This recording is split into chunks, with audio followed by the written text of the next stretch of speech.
When it comes to hurricane prediction, we're so used to knowing days in advance that one is approaching land that it's hard to imagine a time when hurricanes hit with little or no warning. This month is the 150th anniversary of the first U.S. hurricane warning issued by the Army Signal Corps, which originally handled forecasting duties after the U.S. Weather Service was founded in 1870. The Signal Corps warned of a tropical threat on August 23, 1873, from New Jersey to Connecticut.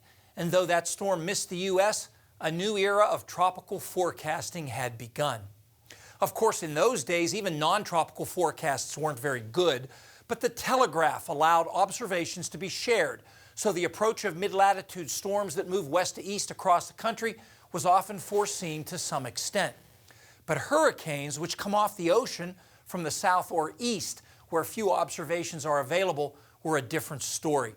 But by the 1890s, underwater cables linked U.S. forecasters to a few Caribbean islands and the Bahamas, strategic locations for a heads up about storms that might hit the U.S.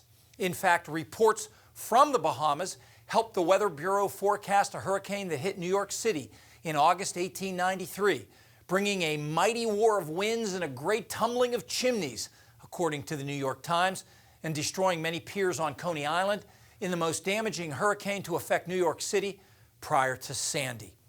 But two other hurricanes that year proved that tropical warnings had a long way to go. Later in August, the Weather Bureau warned that a hurricane would hit somewhere on the East Coast, south of New York City, within 3 days. That vague advisory did little good a day later when the storm hit near Savannah, Georgia, with 120-mile-per-hour winds and a 16-foot nighttime storm surge that killed more than 1,000 people. Another storm, this time with no warning, plowed through the island south of New Orleans in October 1893, killing an estimated 2,000 people. And then in 1900, the worst natural disaster in U.S. history, the Galveston hurricane killed more than 8,000 people.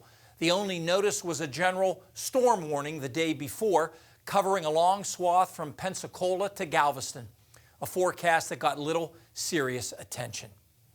The last major hurricane to hit the U.S. with essentially no warning was in September 1938, a fast-moving storm that slammed into southern New England with winds over 100 miles per hour, wrecking beach communities from Long Island to Massachusetts.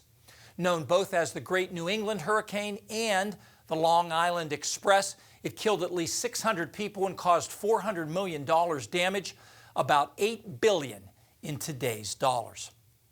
That disaster, plus changes at the Weather Bureau, led to the creation in 1943 of a joint hurricane warning service with the Army Air Corps and the Navy, the forerunner of the National Hurricane Center. We are heading into the heart of tropical season. That could be a topic in the extended forecast next.